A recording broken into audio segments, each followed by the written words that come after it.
Good to go. Is this working? Working?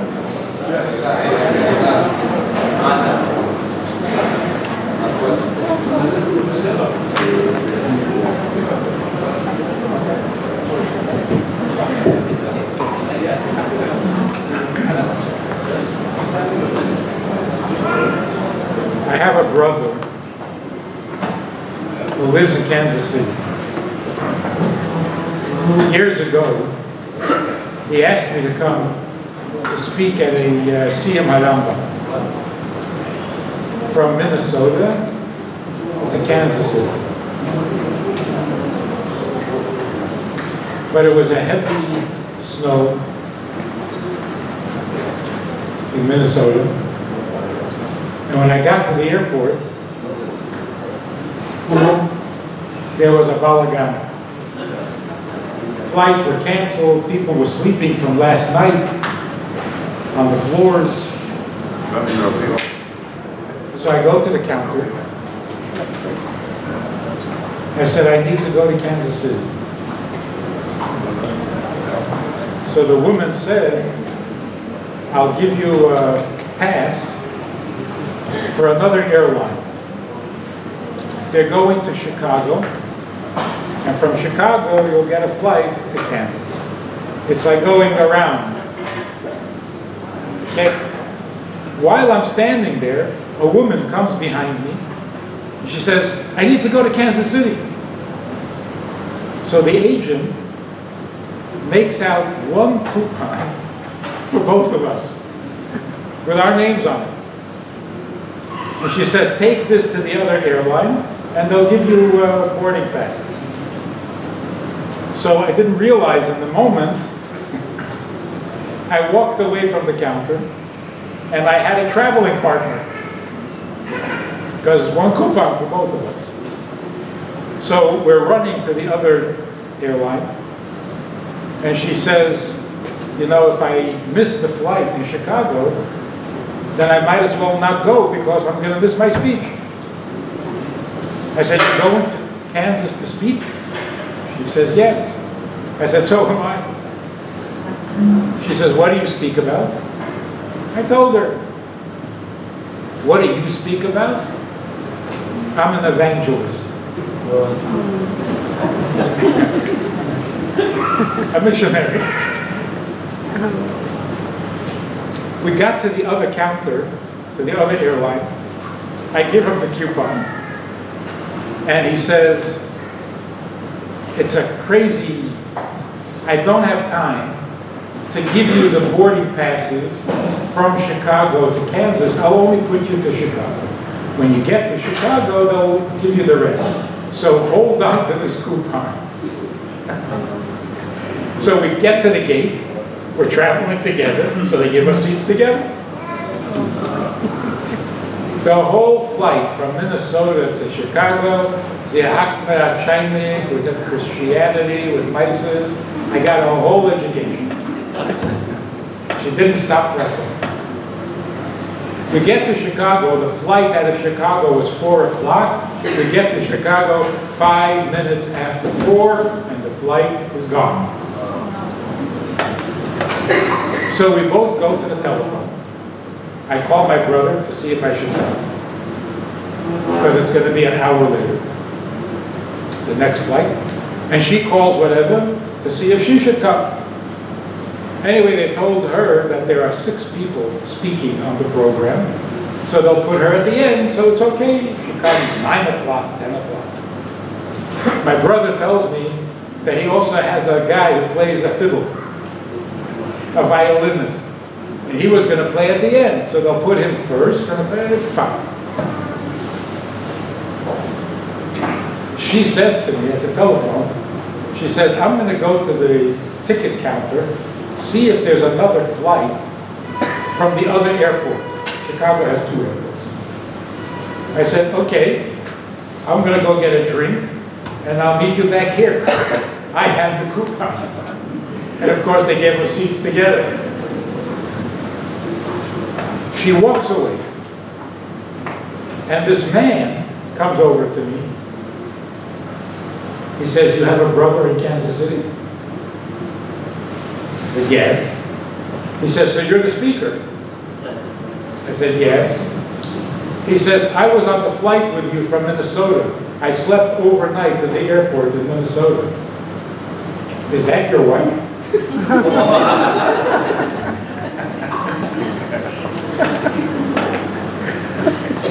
She's getting a little Jewish. I didn't know what to say. He said, my wife and your sister-in-law are making the whole event. They're catering this event. That's why I want to get home in time. Anyway, it was a very embarrassing moment. I didn't know what to say. I said, no, I don't know her at all. But he heard the whole conversation. I just need her permission to go get a drink. Anyway, we get back on the flight from Chicago to Kansas. And I thought, it's my turn. So I tried to explain to her something about Yiddishkeit. She says to me, let me ask you a question. What would you do in my place? My daughter is 14 years old, and she was arrested for shoplifting.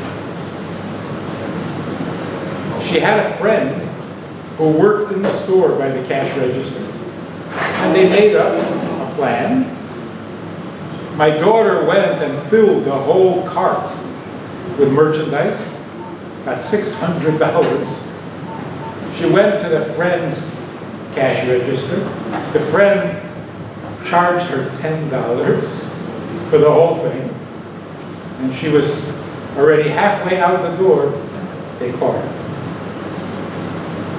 She says, do you realize how embarrassing it is for us, for me and my husband, that our daughter did that?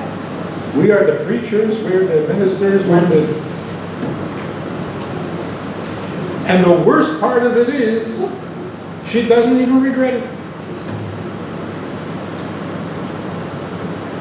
So I said, why should she regret it? It's your religion, not hers. She says, that's exactly what my daughter said. I said, I know. All 14-year-olds say the same thing. Every teenager says the same thing. It's your religion. What do you want from me? So she says, so what would you do? So I said, did you ever tell your daughter that God doesn't want her to steal? She says, you know, we don't talk like that. We don't have rules. We raised her to love God. I said, but you never told her that God doesn't like stealing? We don't talk like that. I said, then it's your fault. If you don't speak clearly, if you don't say right and wrong, what do you expect? She loves God, she doesn't love God. Are you allowed to steal her? This is the issue with teenagers. Every teenager who is angry, who is rebellious, is angry because, you ask any teenager, my mother ruined my life. My whole life is ruined because of my mother. Usually the mother. Sometimes the father. Every teenager feels that you are ruining his life.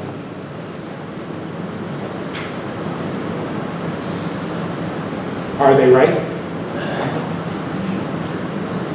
Are they all wrong? Can it be? They're all wrong?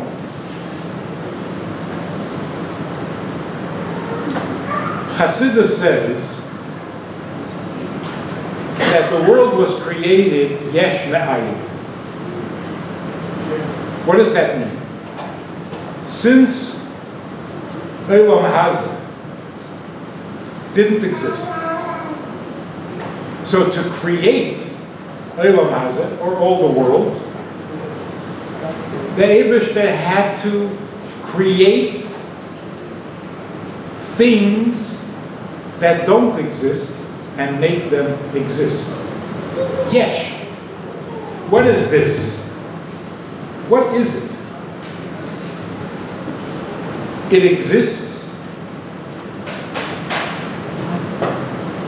because it takes up space. To be a yesh means to take up space. That's what existence means. Yigash. It's teifus mokim. Everything exists the same way. Water, fire, trees, bones, it doesn't matter. Everything exists by being teifus mokim. Even a machshava in your mind takes up space. That's why you can't have two machshavas at the same time. Of course, it takes up space in your brain, not on a shelf. Even a feeling takes up space. The heart is full. That's called yeshus. It's called existence. Then everything also has a life. The life of fire is what it does and what change it makes. That's its life. Fire makes warm, it makes light. Water has a different life. It keeps things cool, makes things grow. That's its life. Even a stone has a life. It keeps things steady from moving. You build a house from stone, you have a very strong house. So, everything in the world exists and has a life. The problem is that sometimes what's good for your existence isn't so good for your life. Existence means to have your own space. If you have a lot of space, you have a big existence. You're a big Metzius. Like the famous story about the man who said that everybody is stepping on me in shul. And the Rebbe said to him, you spread yourself over the whole shul, so wherever anybody steps, it's on you. So don't spread yourself over the whole shul. Don't be, your Metzius is too big. Make it a little smaller. If you put your koyach into existing, then you don't have koyach for living. If you put your koyach into living, then you don't have to worry about existing. I don't know if you remember by a Fabrengen, on Shabbos particularly, when there's no microphone. Everybody wants to stand as close as possible to be able to hear. And everybody had what they called mokem kavu. Everybody had their place on the bench where they stood. How big was that place? 6 inches. That's my place. And they stood there for 4 hours. 12 people on a bench that's big enough for 6. You come back after the Fabrengen and you look at the bench and you say, it's not possible. How did we all stand there for 4 hours? When you're alive, you don't take up so much space. You don't need so much space. It's like when a person is shikar. How do you know he's shikar?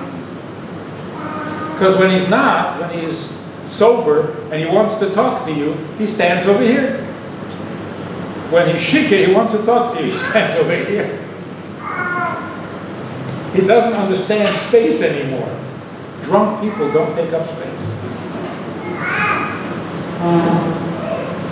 Sometimes what is good for your existence is not good for your life. If you have an island and it's all yours, you have all that space. No one's bothering you. Nobody's competing with you for your space. All yours. Such a good existence. But it's not a life. Life means you get married, you have children, a house full of people. You know how bad that is for your existence? You don't have your own space. You don't have your own privacy. You can't. So really, getting married means sacrificing your existence. You'll never have your own space again.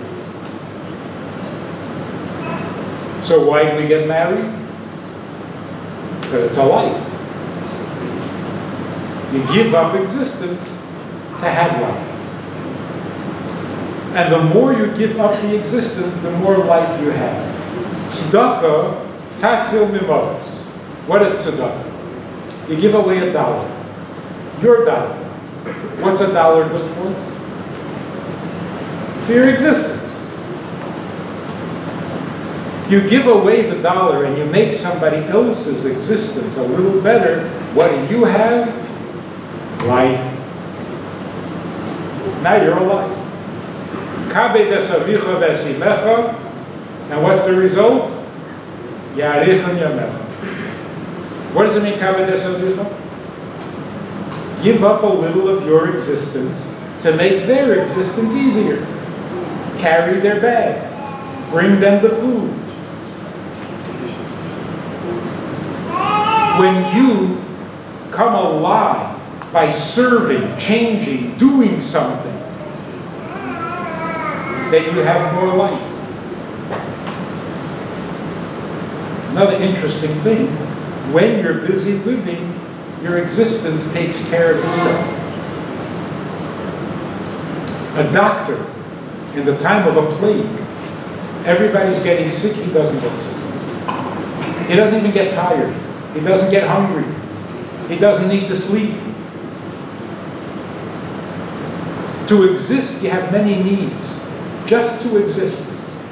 You have to eat, just to exist. You have to sleep, just to exist.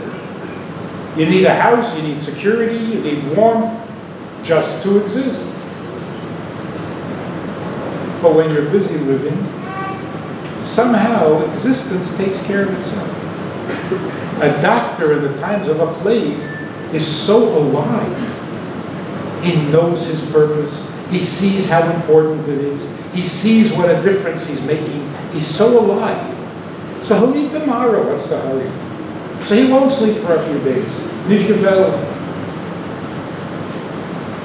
The problem is, when the plague is over, and he is not needed, he's going to collapse. Same with a mother taking care of a child. She doesn't need to sleep, she doesn't need to eat. Takes care of itself. Moshe Rabbeinu told us, before we came to Eretz Yisrael, let me tell you what's going to be your history. Pretty bad picture. He told us that our existence is never going to be good.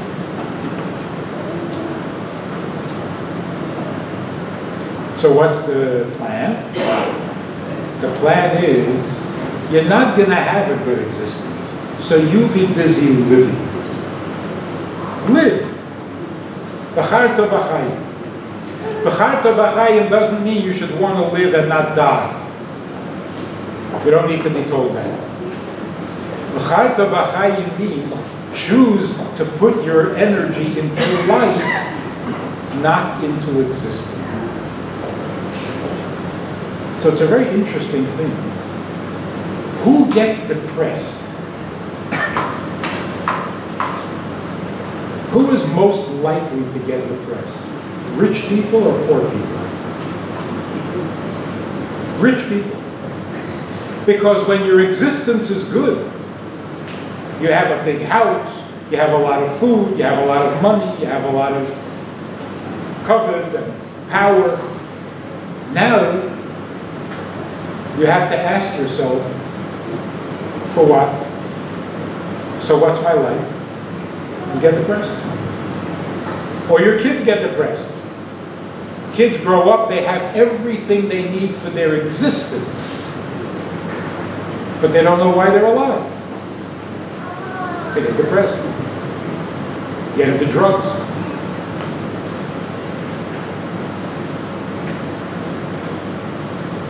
If we knew the difference between existing and living, we would be very healthy.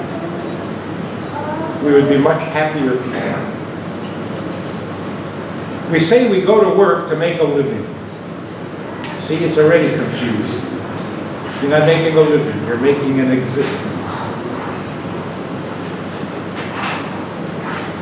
When a teenager says, I'm angry because my mother ruined my whole life. Your mother didn't ruin your life. First of all, life can't be ruined. Only existence can be ruined. A person can have a nice existence. He can have a painful existence. Existence can be big, small, comfortable, painful. You have what to eat, you're starving. This is all existence.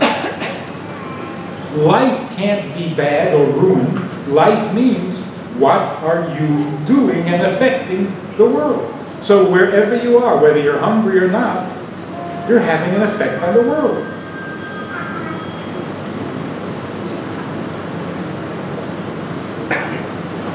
So when a teenager says, my mother is ruining my life, you can't ruin a life. And secondly, teenagers don't have a life. All they have is an existence. And it's not even theirs.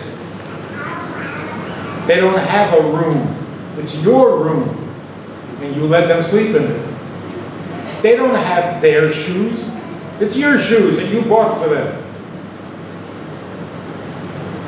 So they have an existence that isn't theirs, and they don't have a life yet. So how can their mother ruin their life? So when a teenager gets frustrated, my mother ruined my life, what they're really saying is, I don't have a life, and I'm too old to just exist. You'll feed me, I'll eat, I'll go to sleep, I'll get up. Come on, what's going on? It's not enough. Existing is not enough. I need a life. But why are you angry at your mother?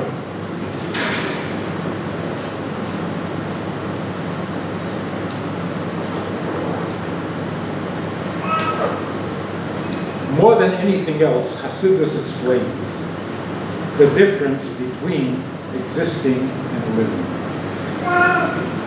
Other people are very confused. If you have a nice house with a nice chandelier and a beautiful tablecloth and beautiful china for your Shabbos table, that's a life. It's not a life, that's an existence.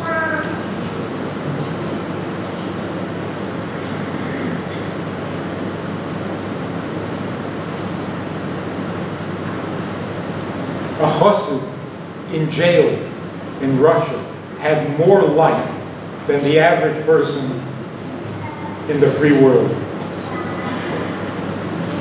He had a life, no existence.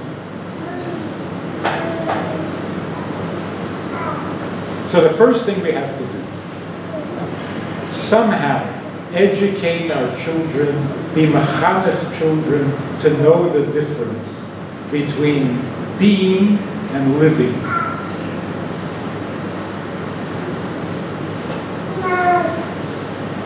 The Alter Rebbe gave a chassid a bracha for Arichas Yom. And the chassid said, aber nicht perish in Yom. Not the life of a peasant. You live long means you have a lot of existence. But if in that long life you can't live and you can't accomplish, then we don't need it. That's not a bracha. To have more existence and no life, that's torture.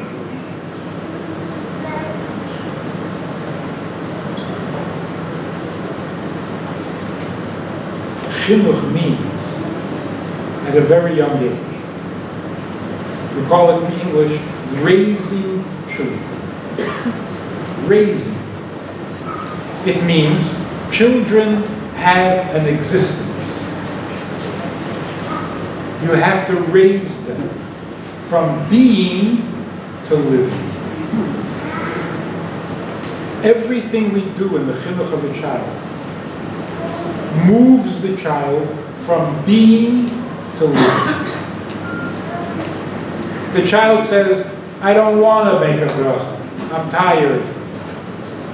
What do you say?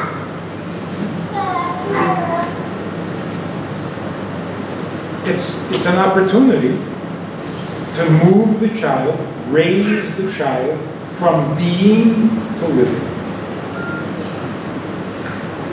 So you say to the child, I know you don't want to make the bracha, but you have to make a bracha. That's like telling the child, for your existence, it would be better if you don't make the bracha. But for your life,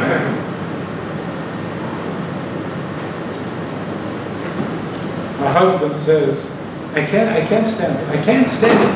I can't be so cramped with my wife. She's always there. She's always talking. I can't. I need space.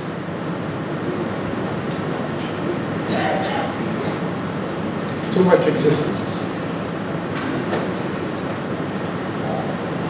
When you got married, didn't you realize you were giving up your space in order to have a life?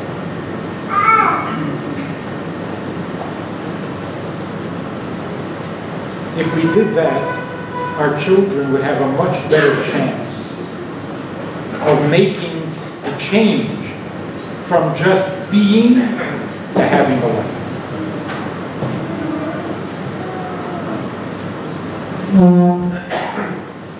We need to tell ourselves the same thing.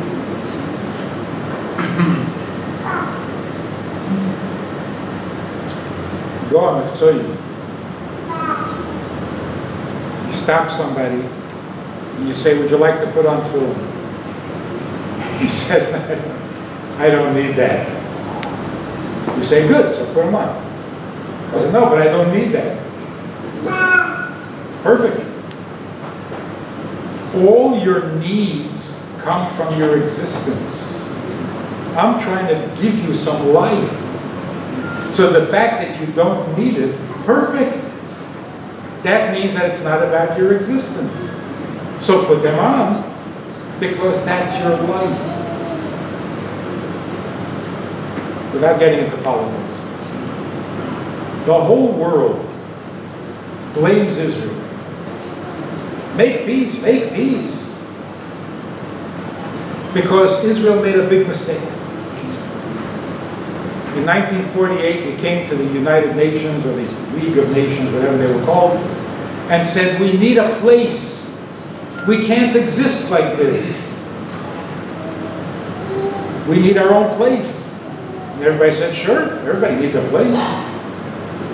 So, they gave Palestine to the Jews. Now somebody comes along and says, wait a minute, we also need space. So everybody says, fine, so move over and make some space. You can't share your space. If we had come to the world, and we can still do it, if we came to the world and said, we need Eretz Yisrael because it's our life. We don't need a space. We can live in Buenos Aires or in Miami. We have place. But we don't want to live anyplace else because Israel is our life. Decent people would never tell you to sacrifice your life. But if it's just your place, So share your place. See, the Arabs don't say we need a place.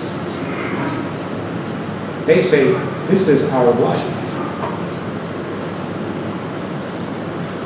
How did we make such a mistake? Am Chacham v'Novin.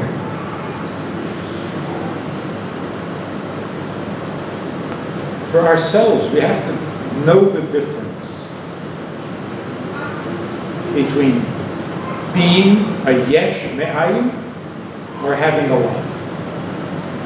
And having a life means doing things you don't need. Somebody needs it from you. So to put it in simple Chassidic language, stop thinking what you need and think what you're needed for. What you need only gives you an existence. What you're needed for, that's life.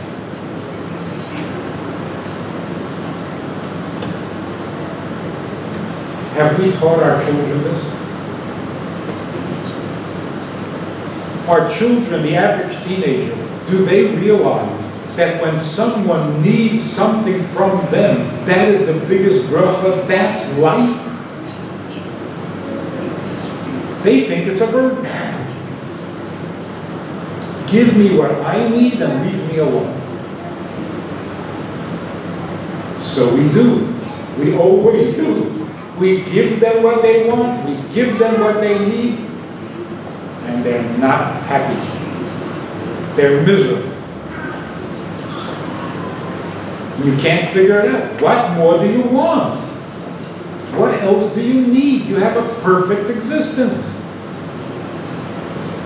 And that's the problem.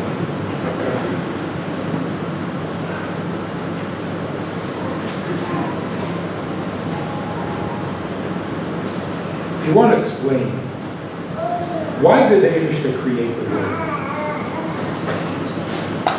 In the beginning, Hayahu, Shmei, Dovad, he had every space, he filled all space, there was no one besides him, it was perfect.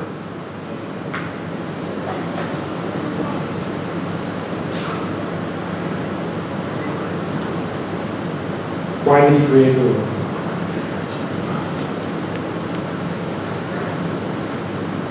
Because when you have a perfect existence, and you don't have who to share it with, you don't have a life, you get depressed.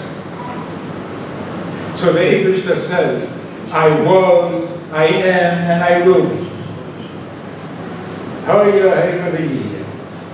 I exist before you. Rambam says, the Eibishter existed before anything else. And if everything else disappears, the Eibishter will still exist. He's perfect. Why did he create the world? Because when you're perfect and you have no one to share it with, then all that perfection becomes meaningless.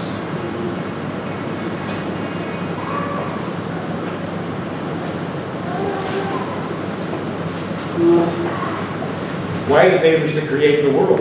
He was the only thing that existed. Is that a question or an answer?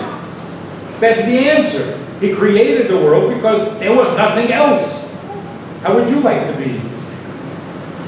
Alone in the universe with nothing else. It's not a life. So when we say it, the Eibishter is Elikim Chayim, what we mean is, he's not content to just exist forever and ever and ever. For what?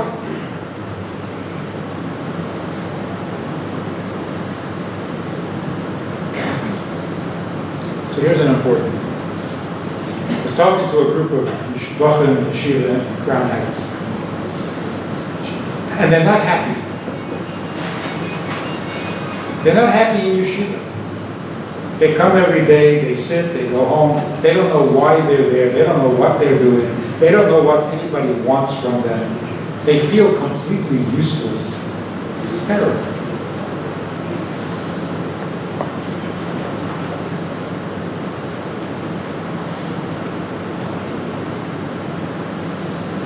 The Rebbe started Tzivus Hashem. Children should think that they are in an army. They are soldiers. They have missions. What was the Rebbe trying to accomplish with Tzivus Hashem?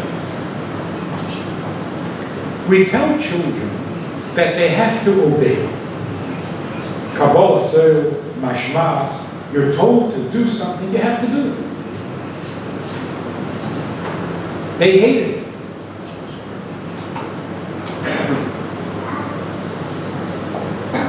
Where in life is it respectable to do what you're told? Where is it not embarrassing to just do whatever you're told? Only in the army. In the army, if the general gives you an order and you do it, you're very proud. You're not insulted, because that's what a soldier does. Outside the army, if you do what you're told to do, you're a loser. You're a cocky. You're told to do it, you do it, you don't even have any questions, you can't do what you want. But in the army, they still have respect for following orders. That's what Tzivus Hashem is. But let's understand it a little better.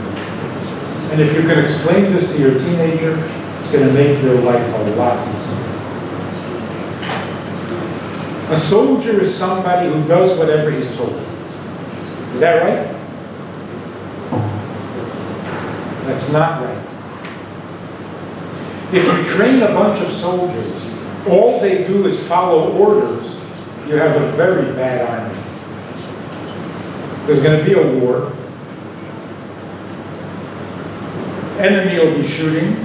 And always, should I shoot now? Should I duck? They only do what they're told. That's not an army. It's a bunch of the junk. A soldier is somebody who is trained to be able to do what he's told. Because most people who are not soldiers can't. You can't. When a teenager says, I don't want to do what my mother tells me. You don't want to? You can't. You're not capable. Imagine if somebody tells you, I need you to carry 60 pounds of whatever up the hill on a very hot day, and there are stones falling off that hill on you. What would you say? I don't want to? You can't. If your life depended on it, you couldn't. First of all, 60 pounds is too heavy. I can't. Secondly, uphill. Uphill is very hard for me. I can't go up. And thirdly, it's so hot. It's hot. I don't work so good when it's hot. And thirdly, I don't like when stones fall on me. So you can't. What is a soldier? A soldier is somebody who is trained that if the package has to be on the hill, he can do it. It weighs 60 pounds, so what? 70 pounds, so what? Uphill, downhill, what's the difference? It's hot, it's cold, makes no difference to him. All the things that paralyze regular people, a soldier is not paralyzed. And it's a beautiful picture. The Rebbe was walking from his house to 770, and it was raining. So somebody was walking on that same street with an umbrella. He sees the Rebbe walking, so he goes over and he offers the Rebbe the umbrella. The Rebbe said, I was surprised. Why no? It's raining, I'm giving you an umbrella. So the Rebbe said, did you ever see a soldier with an umbrella? He has grenades and machine guns and knives and bullets and an umbrella, because he hates when the rain goes down his neck.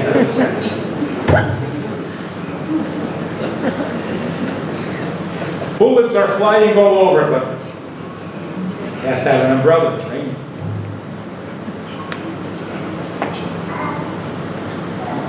If we're not soldiers, then we're not able. We can't. You hear people say, 7 o'clock in the morning? Too early, I think. 11 o'clock at night? No. You want to talk to me now? I haven't had coffee yet. Before coffee, I can't nothing. I can't do anything without my second cup of coffee. Or whatever you used to say. Without the orange juice in the morning, you can't do it. There are 500 things that paralyze a human being. Hot, cold, up, down, heavy, light, early, late. We have so many handicaps. A soldier is not somebody who doesn't know what to do unless you tell him. A soldier is somebody who is trained.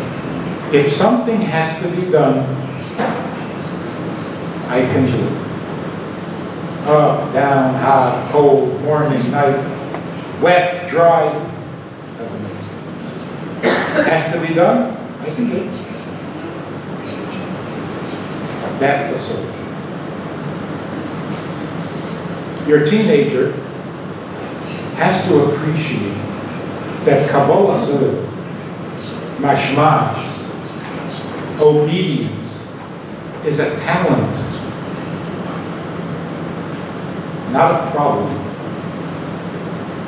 Obedience means, if you have to memorize this Peilik Tamid, could you?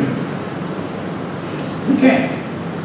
You can't sit still, you can't think so long, you can't do it.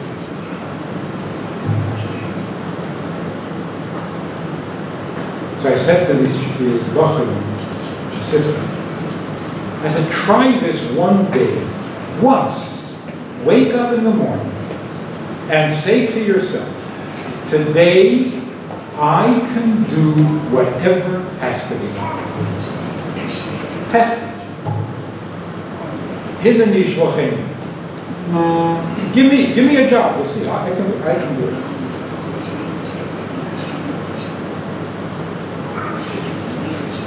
Kabbalah Suda is not a punishment. Mashmas is not a weakness. It's a talent.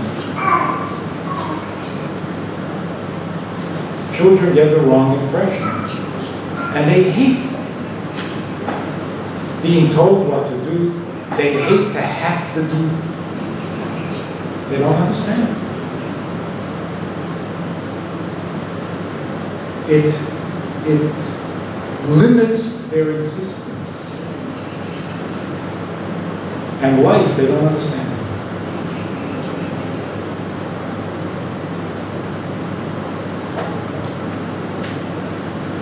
How do you communicate with your teenager?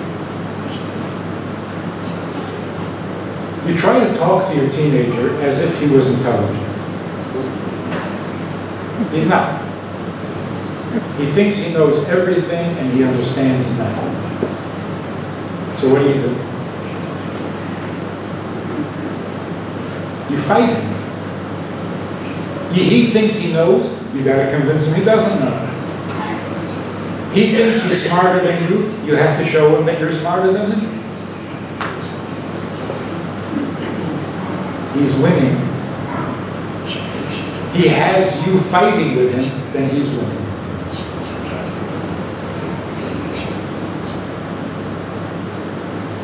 What does it sound like when a child says, I'm not going?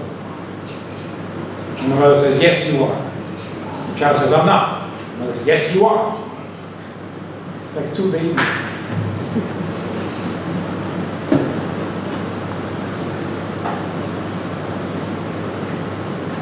If your child thinks he's smart and he knows,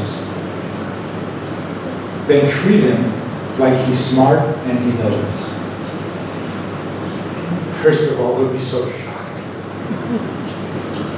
He'll be so surprised.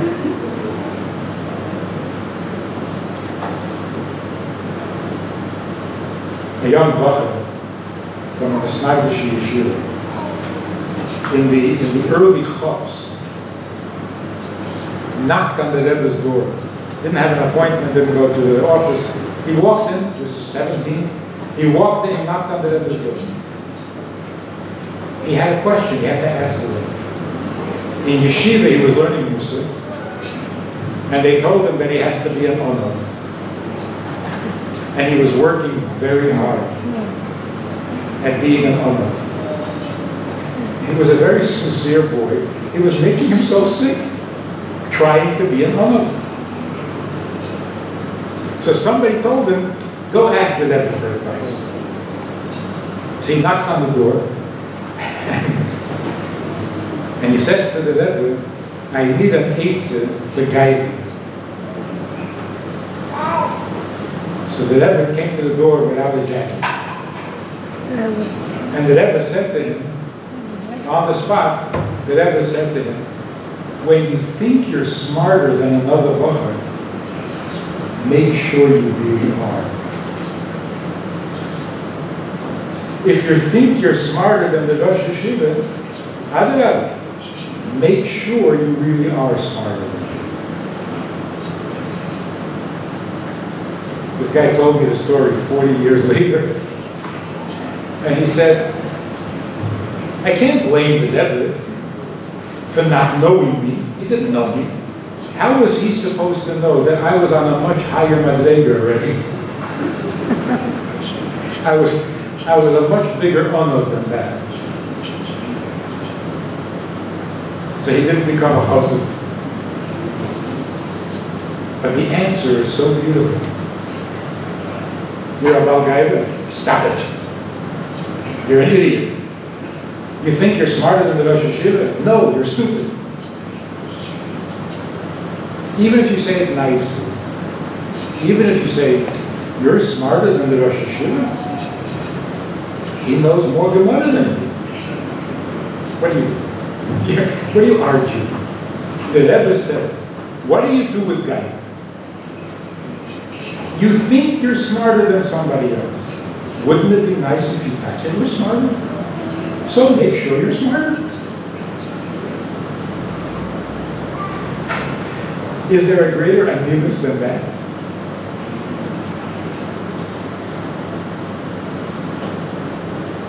Don't argue with a teenager.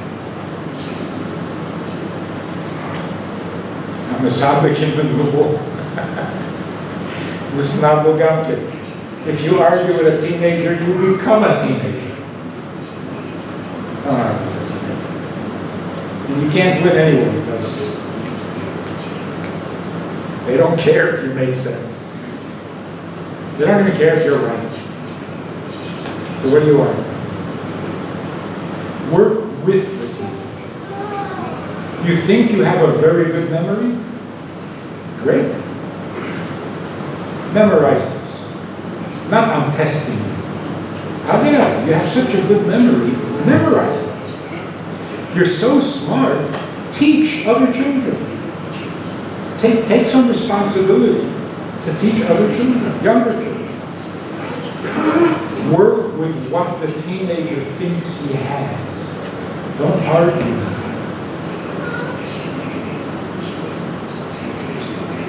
A teenager comes home and says, how do we know that every word we tell you is true? And you panic. My God, what are you reading? Who are you talking to?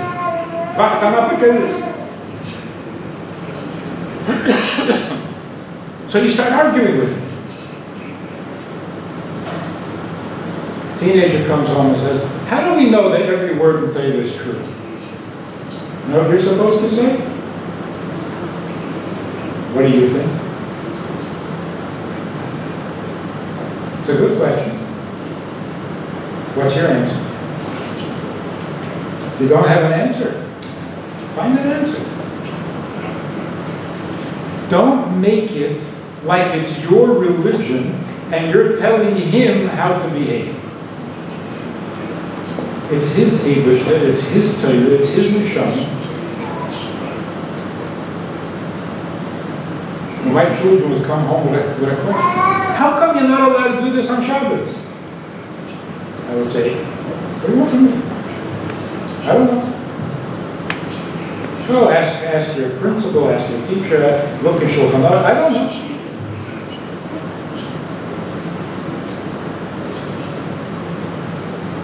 Let your teenager grow up. Let him take some responsibility. Let him start having a life. And tell him what that means and how good it is. When you can. Hineni. I can. What do you want me to do? I can do it. It's so good. What child wouldn't want that?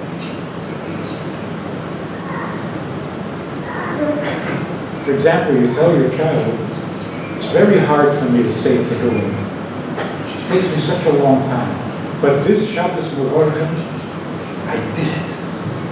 I did it. I said the whole thing.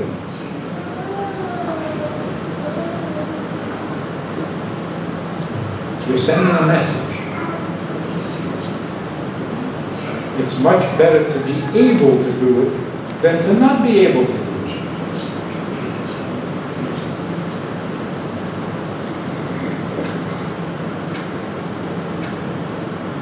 Most times, children who are unhappy and say they are bored is because they're smarter than everybody thinks and nobody is challenging them. They're not using their talents.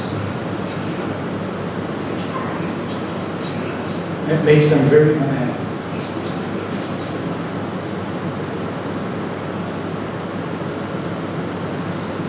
At least 50% of the time, when the teacher, the school, the principal says, your child can't keep up. Not he can't keep up. He's way ahead and he's bored.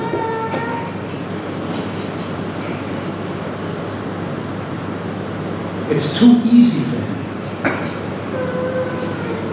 So he's not interested. And that's true in limud, and it's also true in hashkafa, in behavior. You want him to be a Siddur Shabbat? He can do that. It's so easy. Give him a challenge.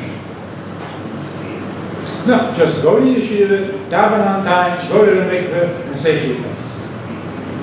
He could do that half asleep. Give him something that challenges him.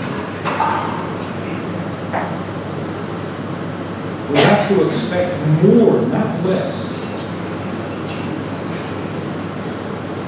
And finally, I was in Crown Heights. They asked me to speak to 5 older Bahrains who had gone very, very far.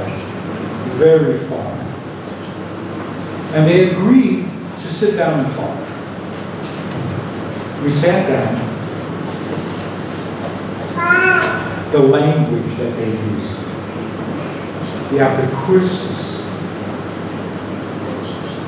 whatever I said, they said, did you read the book by the big atheist? You didn't read it? Well, then you don't know anything. What they said was so painful to listen to. About everything. Tell you the Abish together, it was horrible. And we went like this for about an hour. We weren't getting anywhere.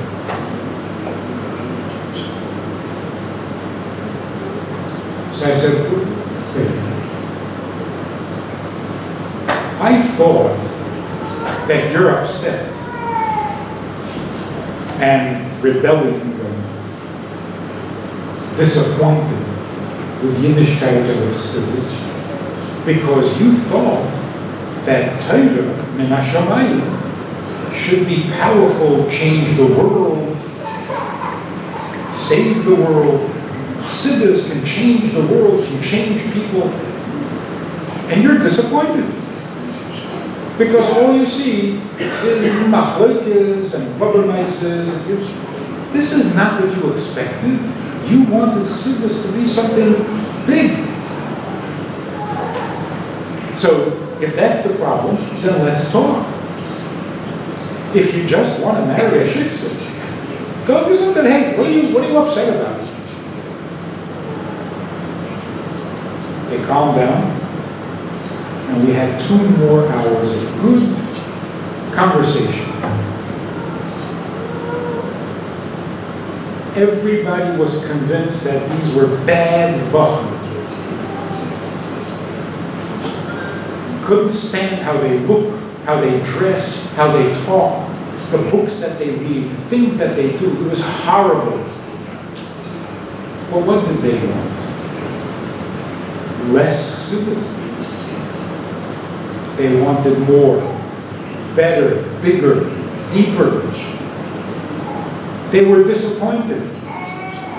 They were told being a chassid means you say chitas, you learn Rambam, and you laugh at everybody in the world. That's a chassid.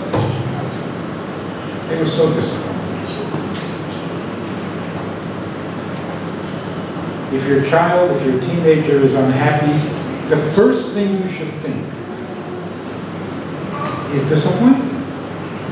He wants more. He wants better, not less. What are mitzvot? What is the whole hafotzas hamayomis? What is it based on? You come to a Jew who never puts on tefillin, and you ask him to put on tefillin. Why? What motivates Lubavitch activity and philosophy? You ask him to put on tefillin because you know that he really wants to be a better Jew. He says he doesn't want, but you know. He wants better. He wants more Yiddishkeit. He wants to be a better Jew. He wants to get closer to the Eibishter. But he says he doesn't believe in the Eibishter. But if you're a Lubavitcher, you know it's not true. He doesn't believe in the Eibishter and he wants to be a better Jew. You know that. But when your child says, I don't believe in the Eibishter, crisis.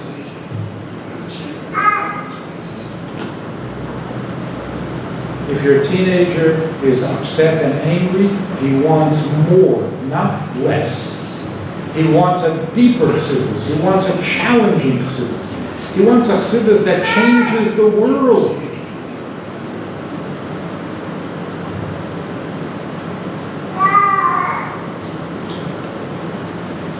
And I've tried it in Crown Heights, and it works. It works. When they hear something deeper, when you challenge them a little bit, when they see what it's really all about, they light up. They come alive.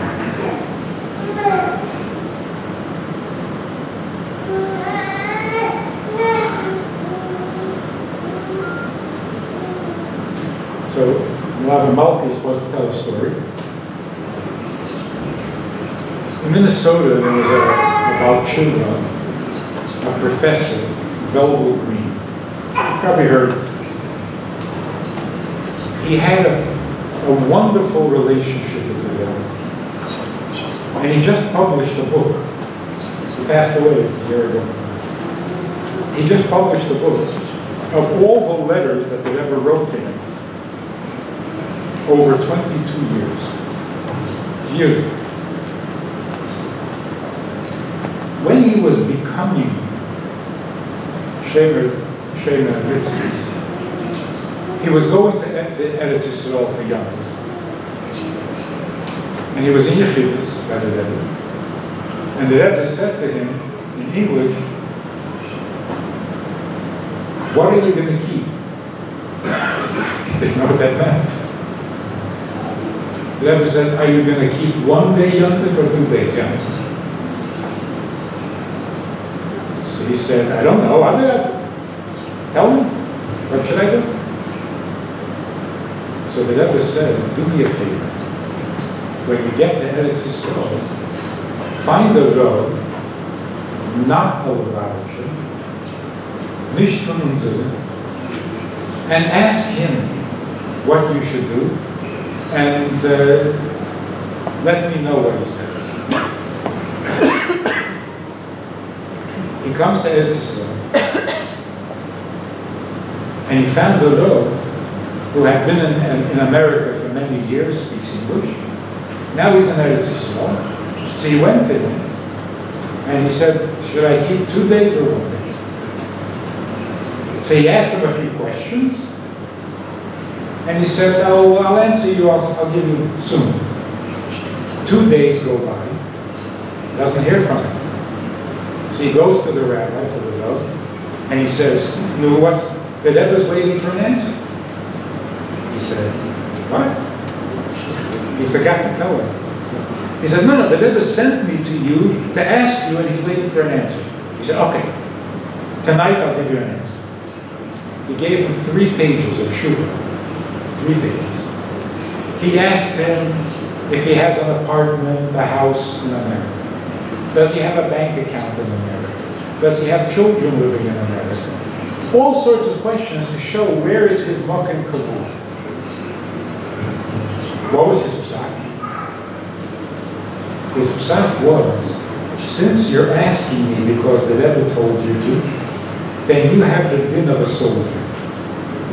A soldier is not keveya makom ba'atzmai. A soldier's makom kavua is wherever the mefaked is. So you do whatever the Rebbe does. Because the Rebbe is your place. He didn't know, whatever, okay, fine. So when he brought the answer to the Rebbe the next time he came, the Rebbe was so happy. And he wanted dafke from a Rav who's not a Lubavitcher. If you're asking because the Rebbe told you to ask, then the Rebbe's place is your place. That's a soldier. That's a chassid. Al pi din. Without Kabbalah, without Al pi din.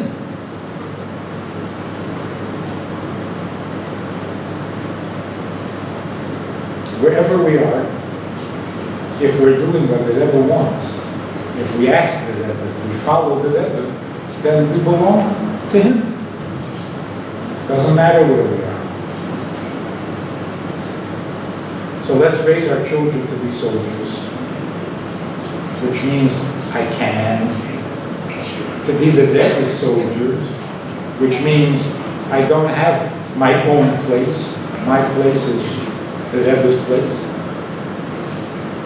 Challenge them to use all their talents and all their abilities and all more than they think they can do, and they will love it. And they will become a source of nachas instead of disappointment, a source of pleasure instead of pain. They'll be chassidim.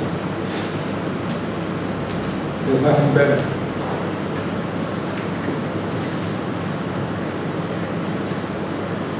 Any questions? Want to talk about something else? You know about the translator in the UN? Don't tell me you don't know. You really don't know?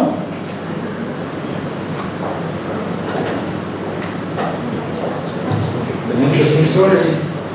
Yeah. Yeah?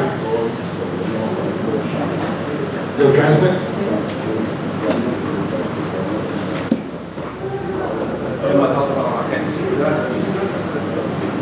Hoy caminando con mi hijo a la vuelta del Shul de Chávez, me dijo que le comentaron sus amigos que se están aburriendo mucho en la yeshiva.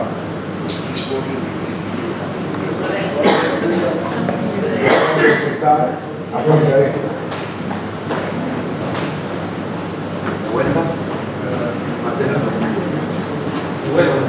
Cuando volvíamos a caminando de Shabbat, mi hijo me comentó que los amigos le comentan que se están aburriendo mucho de Shabbat. ¿Por dónde empezamos a cambiar esto? Yeah.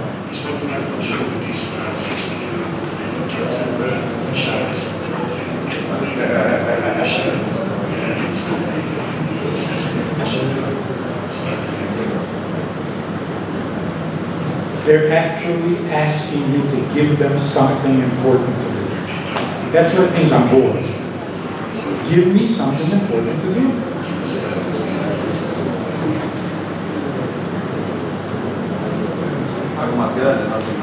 What do you do if your son comes home, your 15-year-old or your 16-year-old, and he says, I have a girlfriend?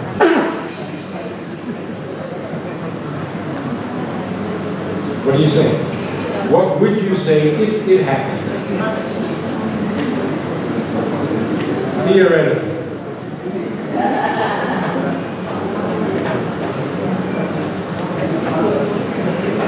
You could say, fed.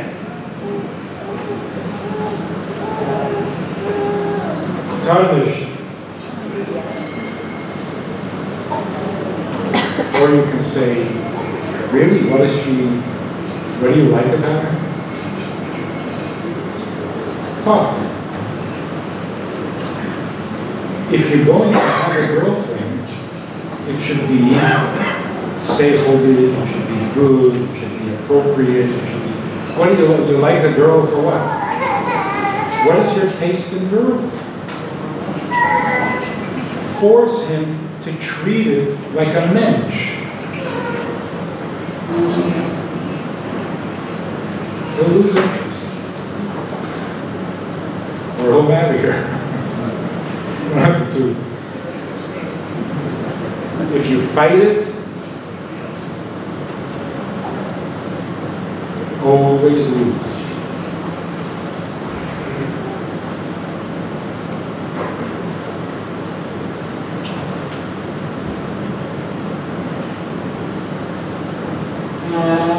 They asked me in Yeshiva, in Crown Heights, one of the questions that 3 different people asked, is it okay to listen to Goyish music?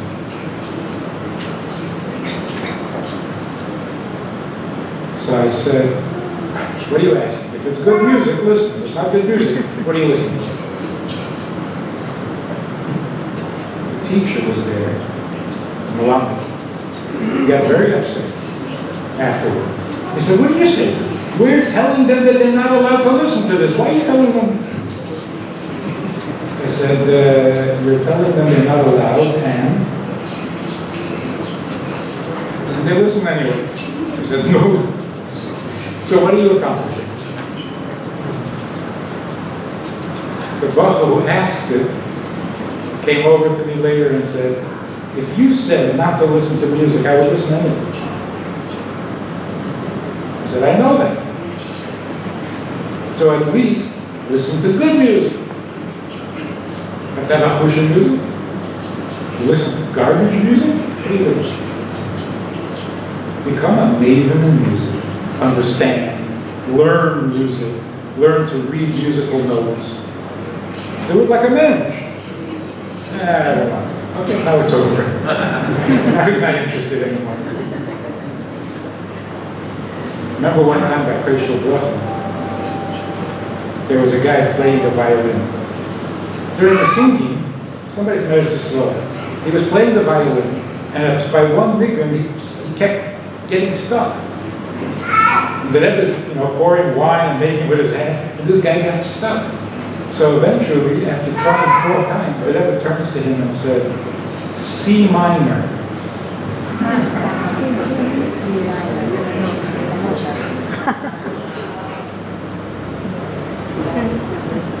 You want to listen to music? Become a maven in music. Don't turn on the radio and listen to whatever is there. Know the difference between good music, cheap music, bad music. Be a mensch.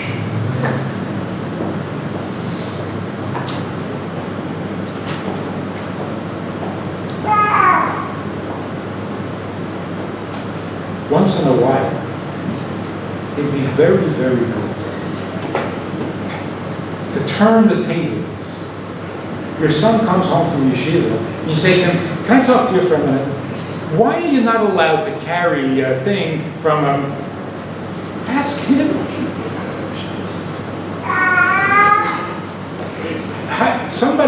You say to your son, somebody asked me in work how we know that Rabbi Akiva was always... Ask your son. Ask your daughter. You know how good that would be?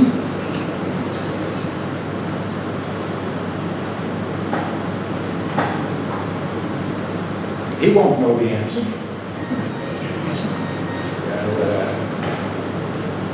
Ask him to find out. Treat him like a mensch. Even before he's a mensch. Treat her like an adult. Even before she's an adult. Don't wait till there's a problem.